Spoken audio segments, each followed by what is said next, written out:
नमस्कार दोस्तों, आप देख रहे हैं सरकारी जॉब भर्ती। और आज के जो टॉपिक में देखने वाले हैं महिला परीक्षक भर्ती का यहाँ 35वां वीडियो है। लगातार मैं आप लोगों के लिए वीडियो ला रहा हूँ। और आज का जो टॉपिक देखेंगे वह भारतीय संविधान के अंतर्गत टॉप 40 क्वेश्चन को देखेंगे, ठीक है। हालांकि यह भारतीय संविधान का पहला वीडियो है, इसके बाद और भी आ सकता है, और भी आएगा। भारतीय इतिहास का है, भारतीय अर्थशास्त्र का है, भारतीय संस्कृति का है, छत्तीसगढ़ का है, उस सभी का आएगा। तो फिर अगर आप चैनल पर नए हो तो चैनल पर सब्सक्राइब कर देना, बेल आइकन को जरूर दबा देना। साथ ही इसका पीडीएफ आपको टेलीग्राम चैनल पे मिल जाएगा। और टेलीग्राम का जो लिंक है मैंने अपने डिस्क्रिप्शन बॉक्स में दे दिया है, आप वहाँ पर जाना। उसके बाद देखना वहाँ पर लिखा हुआ है कि फ्री पीडीएफ डाउनलोड करें, तो उसे जो क्लिक करके टेलीग्राम चैनल पर जाके ज्वाइन कर सकते हो, ठीक है। उसके बाद जो है डाउनलोड कर लेना।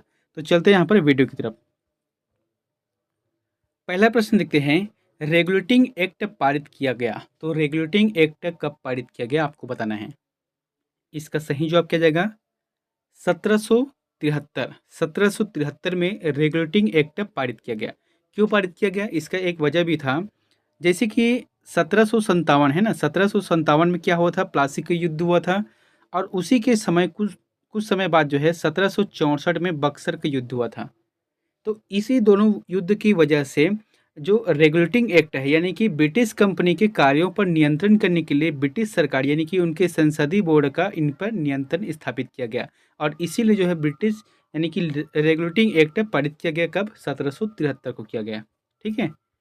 दूसरा प्रश्न है, 1922 में निम्न में से किसके द्वारा यह उद्गार व्यक्त किया गया कि भारतीय संविधान भारतीयों की इच्छा अनुसार होगा? ये रहेगा महात्मा गांधी। महात्मा गांधी ने किया था। दोस्तों, लगता है कि आप लोग इसका आंसर खुद से देना चाहते हो, तो वीडियो को पॉज कर लेना। पॉज करने के बाद ही आप इसको आंसर देना, क्योंकि मैं तो प्रश्न पढ़ने के बाद तुरंत इसका आप जो है आंसर बता ही देता हूँ मैं। तो 1922 में जो है महात्मा गांधी ने इस बात को उल्लेख किया गया था कि अगर भारतीय संविधान बनता है, क्योंकि उससे पहले तो अंग्रेजों के हिसाब से चलता था, ठीक है। लेकिन अगर भारतीय संविधान बनेगा तो इसमें कोई अंग्रेज नहीं बनाएगा। इसे जो है हम अपनी इच्छा से, यानी कि हमारे इच्छा के साथ ही यहाँ भारतीय संविधान बनेगा, ऐसा इन्होंने महात्मा गांधी ने कहा था। अगला है, संविधान सभा का पहला सत्र हुआ था। बहुत ही इंपॉर्टेंट है, आप इसे स्टार मार्कर जरूर कर लेना, ठीक है। अब इसका आंसर क्या रहेगा? सही जवाब आ जाएगा 9 दिसंबर 1946। मैंने आपको कई बार इसको रिपीट किया है कि भारतीय संविधान का प्रथम जो सत्र हुआ, यानी कि पहली सभा हुआ, 9 दिसंबर 1946 को हुआ। तो उनके अध्यक्ष कौन थे? कभी कभी प्रश्न आता है कि उनके अध्यक्ष कौन थे। तो ये रहेगा डॉक्टर सच्चिदानंद सिन्हा। यानी कि इसे अस्थायी तौर पर बनाया गया था। क्यों बनाया गया था? जैसे कि होता है छत्तीसगढ़ का विधानसभा गठित होता है, ठीक है। तो प्रोटेम स्पीकर बनाते हैं। क्यों बनाते हैं? क्योंकि ये अस्थायी तौर पे होते हैं, और वही अस्थायी तौर पे व्यक्ति जो स्थायी बनता है उसे चुनता है। तो उसी तरीके से अस्थायी तौर पे डॉक्टर सच्चिदानंद सिन्हा, जो कि उतने जो संविधान सभा में सदस्य थे उसमें सबसे बुजुर्ग व्यक्ति यही थे, और इनको ही अस्थायी तौर पर अध्यक्ष चुना था। अगला है, संविधान सभा के चुने गए स्थायी अध्यक्ष कौन थे? तो संविधान सभा में जो जैसे कि यहाँ पर अभी बताया था अस्थायी अध्यक्ष, अब बताने स्थायी अध्यक्ष कौन थे। ये रहेगा डॉक्टर राजेंद्र प्रसाद। डॉक्टर राजेंद्र प्रसाद इसके स्थायी अध्यक्ष हुए।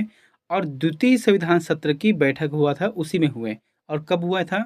जस्ट 2 दिन के बाद, यानी कि 11 दिसंबर 1946 को हुआ था। अगला है, भारतीय संविधान सभा की प्रारूप समिति के अध्यक्ष थे। बहुत ही इंपॉर्टेंट है। इसका जो आंसर रहेगा डॉक्टर भीमराव अंबेडकर, है ना।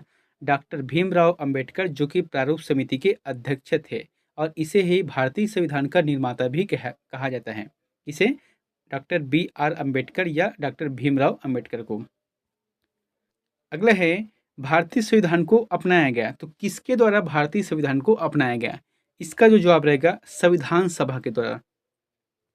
देखो, यहाँ पर कहने का मतलब ये है कि भारतीय संसद द्वारा नहीं अपनाया गया है, भारतीय संसद के द्वारा नहीं अपनाया गया है, बल्कि संविधान सभा के द्वारा अपनाया गया है। क्योंकि संविधान सभा एक समिति गठन किया गया था कि आपको जो है संविधान लिखना है, संविधान तैयार करना है देश का। जब पूरी तरह से तैयार कर लिया तो खुद की सभा यानी कि खुद की समिति ने इस चीज़ को पहले स्वीकार किया, तब जाके भारतीय संसद और ये देश में लागू किया गया। अगला है, भारतीय संविधान सभा ने भारतीय राष्ट्रीय ध्वज की रूपरेखा को अंगीकार किया। यानी कि भारतीय राष्ट्रीय ध्वज को कब अंगीकार किया गया है? इसका जवाब क्या रहेगा? 22 जुलाई 1947 को भारतीय ध्वज को स्वीकार किया गया था राष्ट्रीय झंडे के रूप में।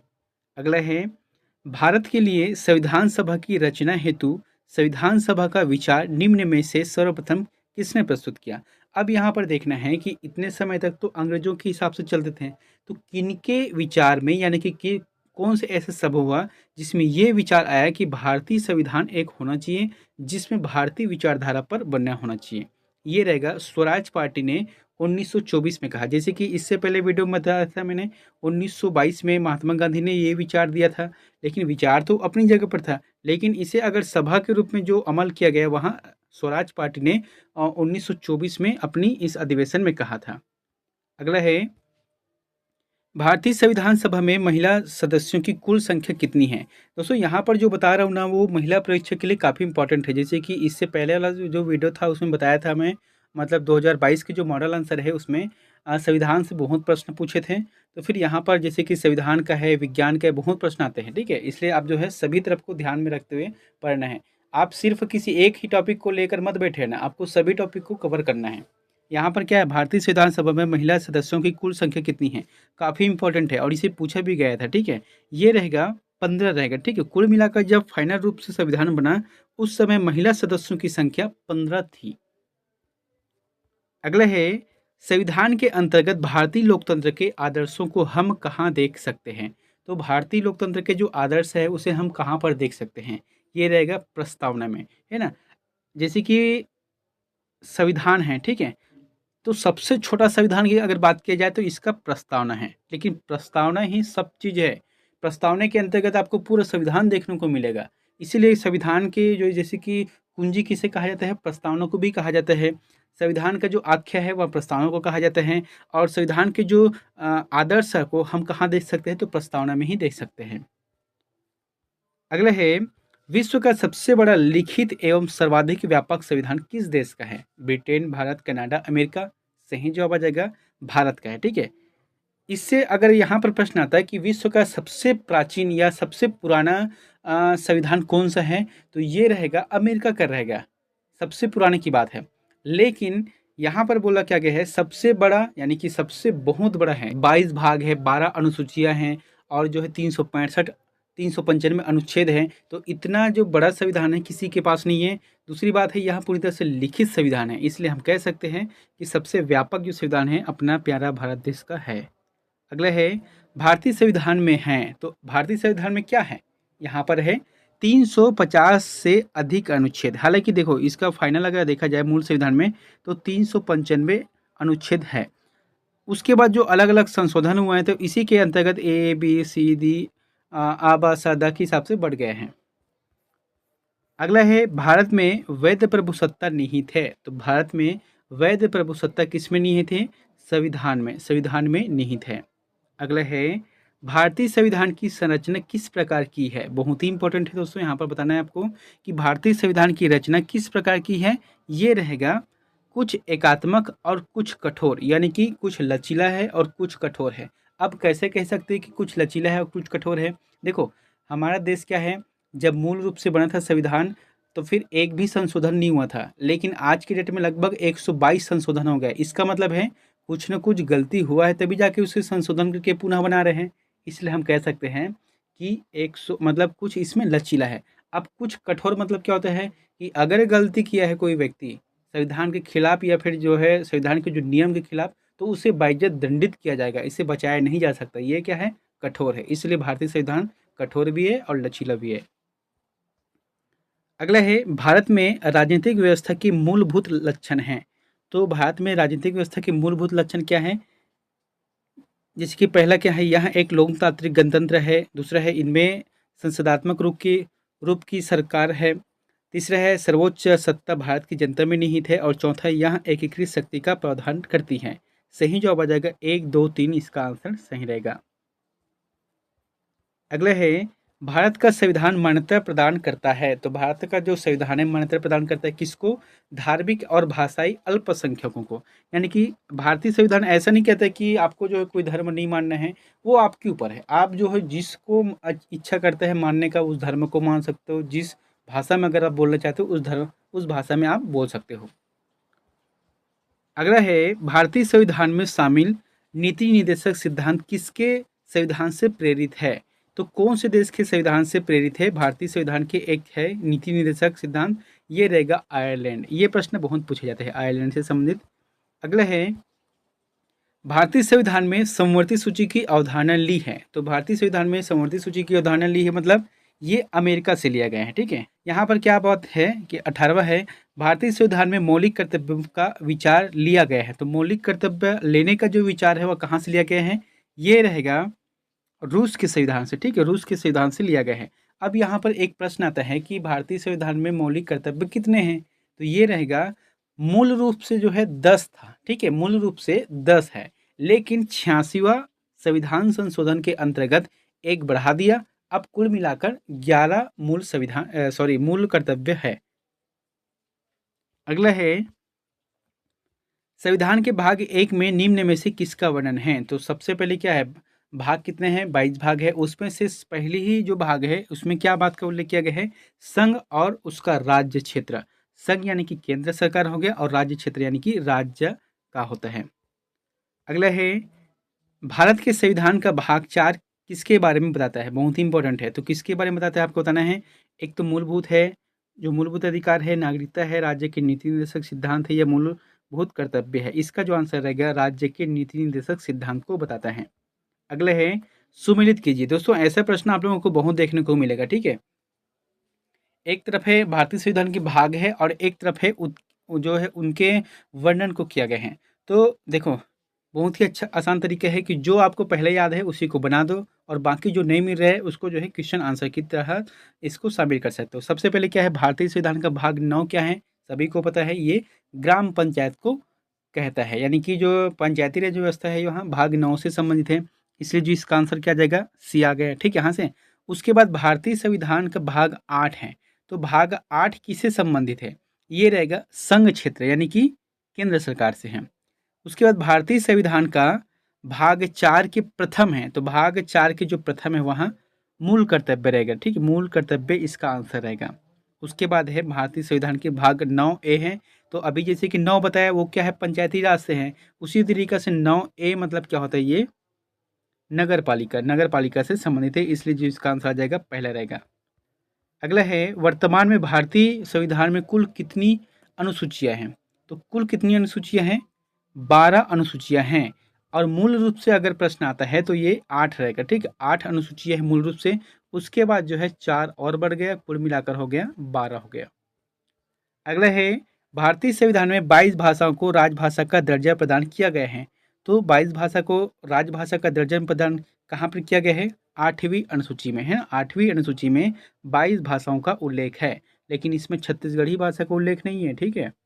अगले हैं, आंध्र प्रदेश से अलग कर एक नए राज्य तेलंगाना का गठन हुआ और इसमें भारतीय संविधान की किस सूची में परिवर्तित होता है? यानी कि कहने का मतलब ये है कि आंध्र प्रदेश से अलग होकर एक नया राज्य बना जिसका नाम है तेलंगाना। अब आपको ये बताना है कि ये जो हुआ है वह भारतीय संविधान के किस अनुसूची के या किस सूची में परिवर्तित होता है?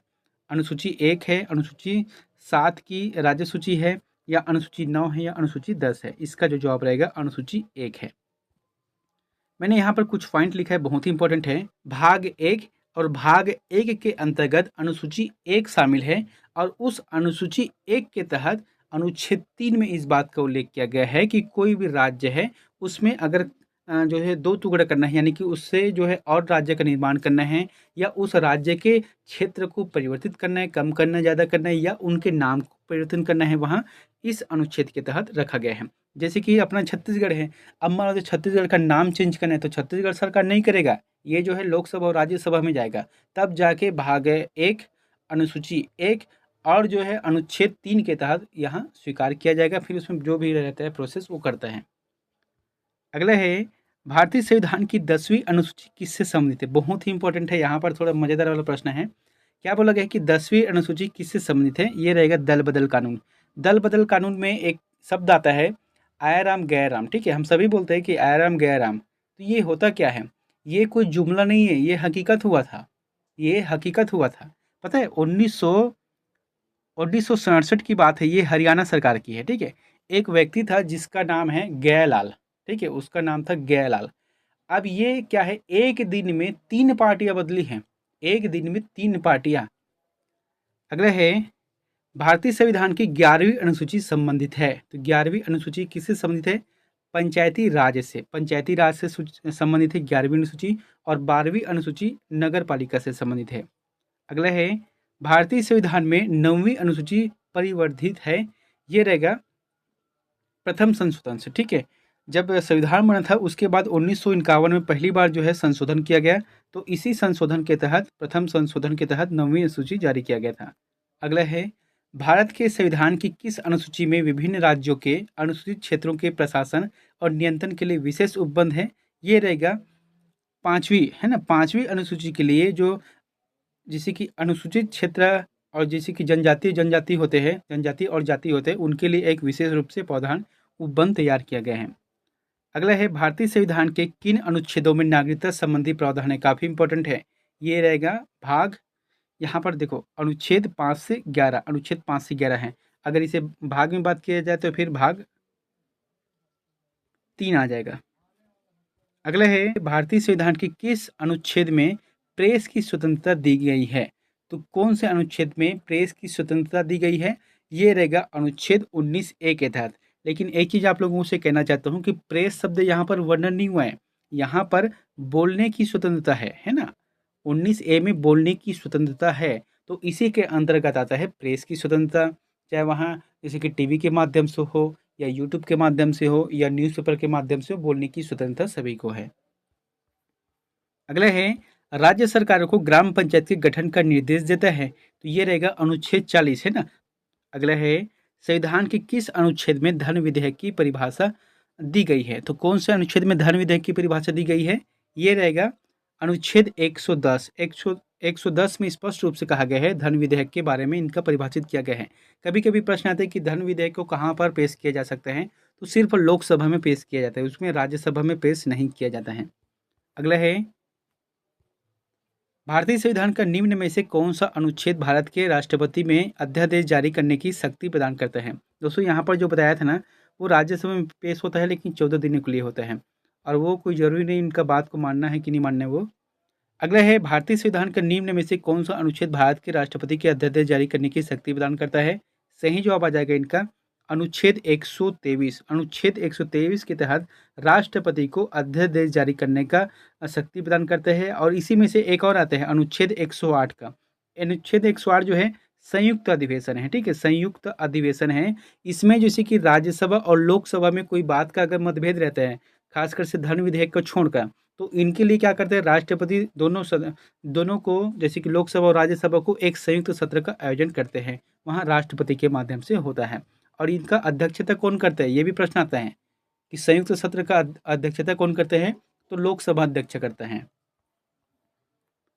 अगला है, भारतीय संविधान के अनुच्छेद 1 में यह घोषणा की गई है कि इंडिया अर्थात भारत है, तो क्या है? राज्यों का संघ है, राज्यों का संघ आ जाएगा सही। अगला है, निम्न में कौन भारत का एक केंद्र शासित प्रदेश नहीं है? अब जैसे कि चंडीगढ़, त्रिपुरा, पुदुचेरी है और लक्षद्वीप, इसमें से बताना है कि कौन एक केंद्र शासित प्रदेश नहीं है, यानी कि यूटी, यानी कि यूनियन टेरिटरी नहीं है। इसका जो जवाब रहेगा त्रिपुरा। बाकी जैसे कि चंडीगढ़ है और जो है पुदुचेरी है और लक्षद्वीप, ये सभी क्या है, केंद्र शासित प्रदेश है, लेकिन त्रिपुरा एक राज्य है और इनका एक राजधानी है जिसका नाम है अगरतला है। अगला है, 2000 में बने नए राज्यों में से एक नहीं है। तो यहाँ पर जैसे कि 4 ऑप्शन दिया गया है, उनमें से एक को बताना है कि 2000 में इनमें से एक राज्य नहीं बना है, तो तेलंगाना नहीं बना है, ठीक है। बाकी जैसे कि छत्तीसगढ़, उत्तराखंड, झारखंड 2000 में बना है।